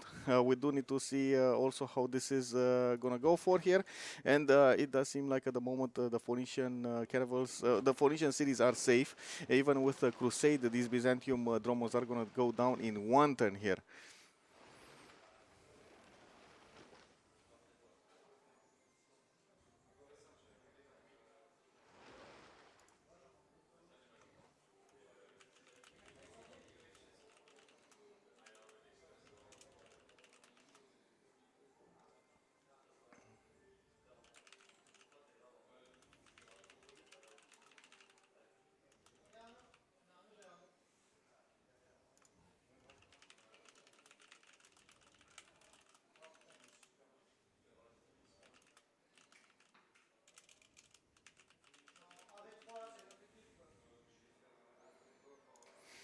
Mexicano is the type of map decided at the beginning, meaning the players to vote on the map what they like to play, or is it decided by the organizer? It is decided by the players. We just give them 5 maps. They were given 5 maps to choose from, and they banned 1-1-1-1 until they ended up on this map, on the Seven Seas. This is actually the third time we see the Seven Seas during this weekend. It looks like they prefer it over Pangea and Highlands.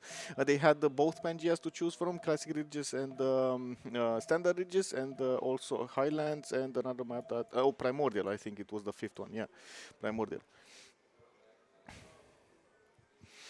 Taking a look over here, we do have Uzetian starting to get a few more settlers going. I do want to take a look at the destruction here. These Byzantium units are going to die really, really quickly. And of course, Phoenicia is going to need to upgrade, put more gold into his boats. And that's exactly what's happening. I think he just popped an admiral there. He does have Chimeras to use, and he's starting to expand to the south. Of course, Zulu is also going to try to get galleys out to upgrade over there.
Well, in the meantime, Alexis Kremp is going to try to get some over the some cities in the on the inland and get away from the coast. He's still going to try to make the Dromos to do some damage, especially if Zulu's galleys come out and turn into caravels. He is going to try to come up next and, of course, do the damage with the Dromos right behind them.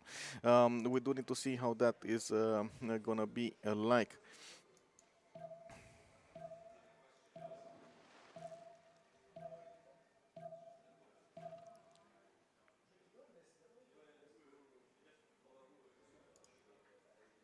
Did Zulu get an admiral? That's a good point. Let me actually check because it was no, I don't see an admiral. I do not see an admiral. So that's a possible +8 that Damor is going to benefit over his opponent here. I do see Zulu did manage to get Hypatia in the meantime, where that's not going to help him that much. And looking at the next ones, we do have Santa Cruz as the next admiral, which is going to be very expensive. 300 points. Doesn't look like he's going to have that many to go for. Now, Phoenicia was the one who got Himerios, Rajendra Kola, then Krieg got Zheng He, Krieg got Leif Erikson, and that's it. 4 of them got picked up here.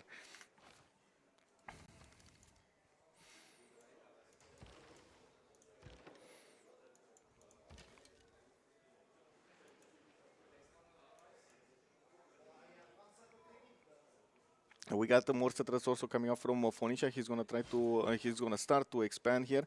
And I am actually quite surprised he's not actually getting the caravel out of the city to hit that Dromon.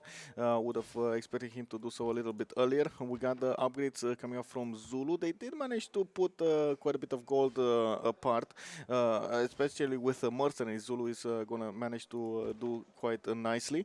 We do need to see the caravel damage, and of course this is without the admiral. With the admiral, this is going to be quite damaging here. 71 against 62.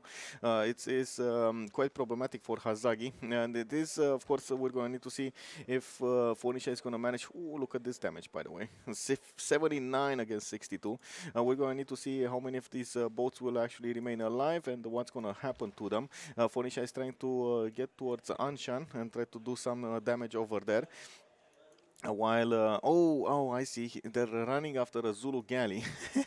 I'm actually quite surprised of how to say the formation by him. So where are they going? Why are they going so far away from his land? And why is he not upgrading everything he has right now? It is good that he's actually putting production into his settlers so he can get some more there.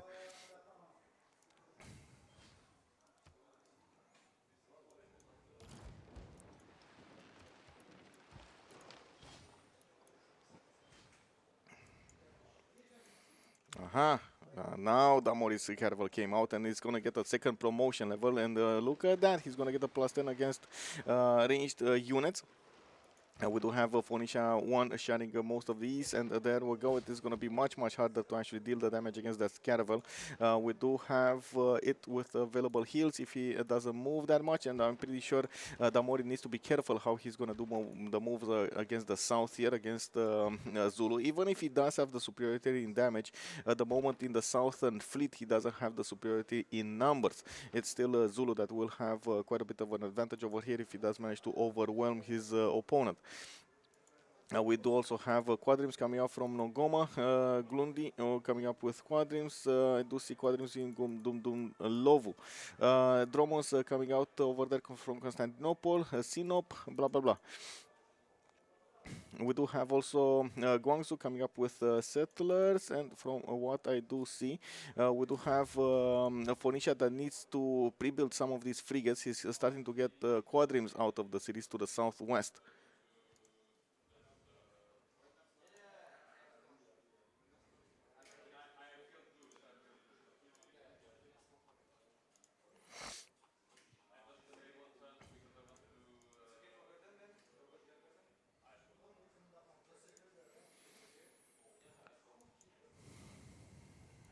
Okay, moving.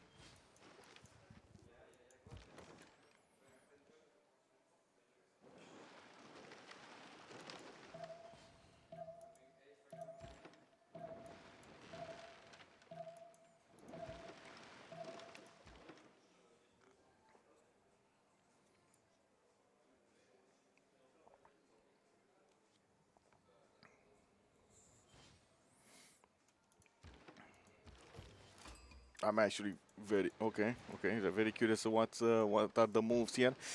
It does look like the Byzantium Dromon numbers are starting to dwindle. We do have some more experience gathered by them, and at the same time, of course, these Phoenician boats are getting stronger. We do need to see more caravels actually, and of course he needs to put more gold into these bariums to turn into caravels.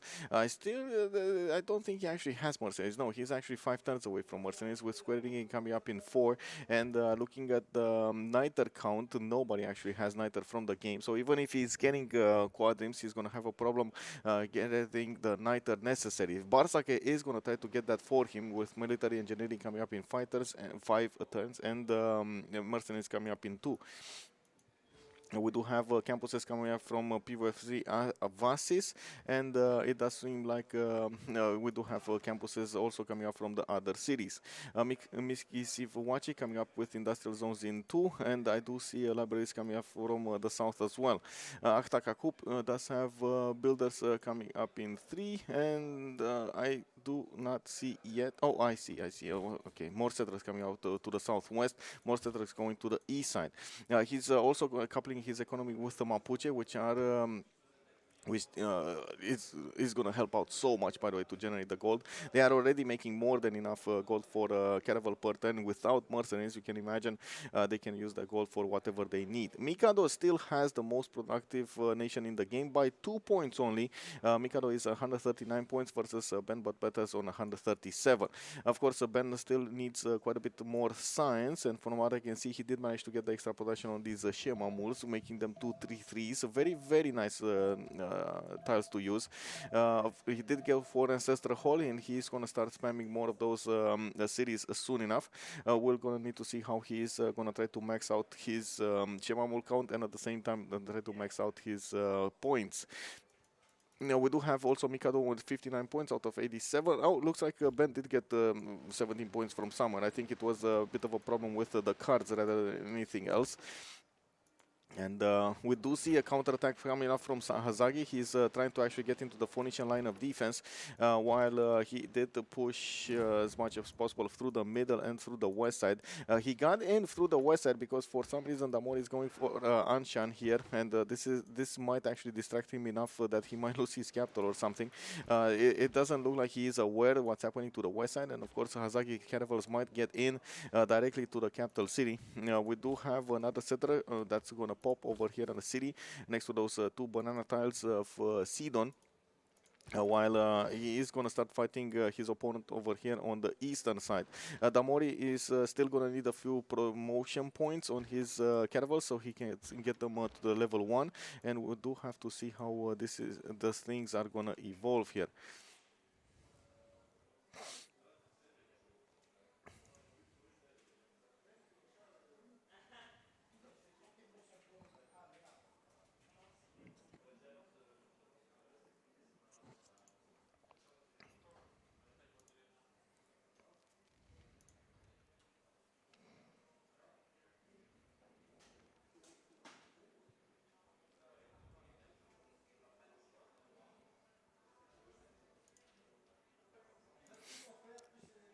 GPD difference is massive, insane actually. Yeah, this is insane.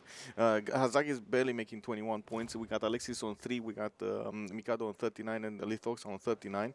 2 more turns until the next era. We do have Hazagi on 31 points out of 38. He's gonna go Dark Age, which I mean kind of makes sense because he does want an extra plus 5 points on his boats. Alexis Kremp is 49 out of 54. Looks like he's barely gonna miss his Golden Age here. Not ideal at all.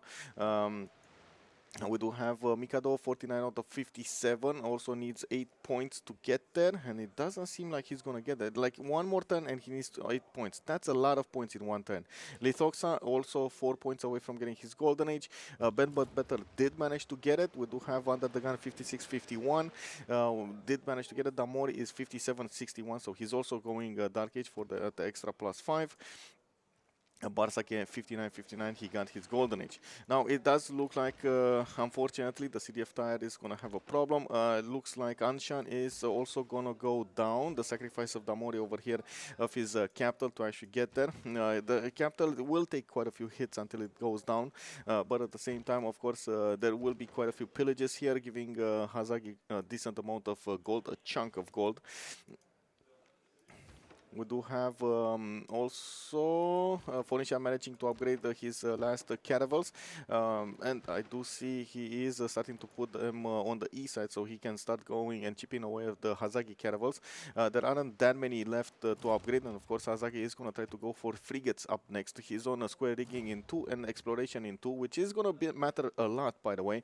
Getting faster to exploration will allow him to upgrade his civics with press gangs, and of course get the faster production onto his caravels directly. It is going to matter so much. Oxyanil, by the way, good evening, sir. Good evening. We do have Byzantium also needing to get a fleet of his own. Unfortunately, his only strong unit is the Dromon at this point, and those Dromons are only a few in numbers. You can actually count them on fingers now. It's a bit too low strength of a unit at the moment. We do have level 2 caravels also coming up from Phoenicia, which are going to give him so many advantages to defend against the Dromords that it's equaling out the playing field here. Well, not even equaling out. It is overwhelming the playing field towards Phoenicia. We do need to see what the city has been doing in the meantime, starting to build a fleet. It's a GG. GG. Woo, woo. We got a winners over. We got a few winners. There we go.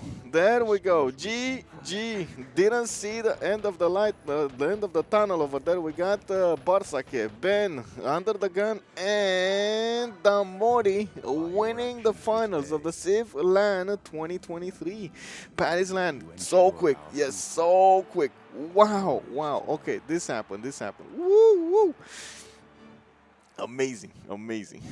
Wow. Okay, so it all came down, of course, to the goal generation. It all came down to also the position on the map over there.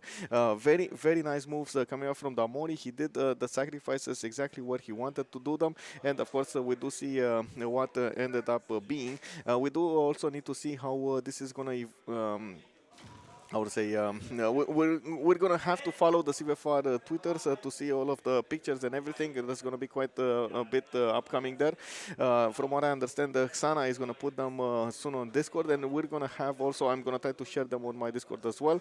While of course, any kind of questions you have, feel free to throw them either on Twitter or my Discord or direct message to me. Thank you so much, by the way, for joining us. This was the CVFR LAN 2023 Paris, and we do need to thank, first of all, Instant Gaming for throwing a sponsorship towards us. We did have their link over there flowing through the chat, from my chat, from Malm's chat, from other casters' chat all of the time there. So you guys can get that information from there. Use the link to buy games. We get CVFR actually gets more money towards building tournaments and so on and so forth. If you want to have the movement, feel free to do it. GG. Thank you so much, Spoon, for the tier 1. Much appreciated, sir. Much appreciated. And indeed, the GG. I do want to thank for all of the follows, for all of the subscriptions. I do hope you guys enjoyed the show in the last 3 days. We did have a lot of games going on with 2 versus 2 versus 2 versus 2s, with the 4v4 scene from the beginning to the end. And now we're coming up with the finals. We saw the finals. It does seem like Batisseur first, the builder first of team, did manage to get the win again. Damori, Ben, the Under the Gun, and Barsake did manage to pull through. Congratulations to them, and of course congratulations to all of the players that did participate to the LAN. I do hope we're going to have more of these events. They are awesome. I can't even express myself how awesome they are. But now I'm going to actually need to take a little bit of a break and try to get some fresh air in my lungs. I do hope we're going to see each other in the next stream, which is probably going to be on Wednesday. Forever Young going against HOH, Holiday on Highlands. Follow up on Discord if you want to take a look at my schedule over there, or you want to find out more information. You can also always check out OnSpotTV.net. Or follow me on Twitch, of course, here on twitch.tv/OnSpotTV. If you're seeing this from YouTube, I do also hope you enjoyed the video and you're going to throw this a thumbs up, and we're going to see each other on the live stream on Twitch. Have a good evening, everybody. Have a good weekend, last few hours of the weekend, and I do hope we're going to see each other next time. Bye, bye, bye. This was Michael. Bye, bye.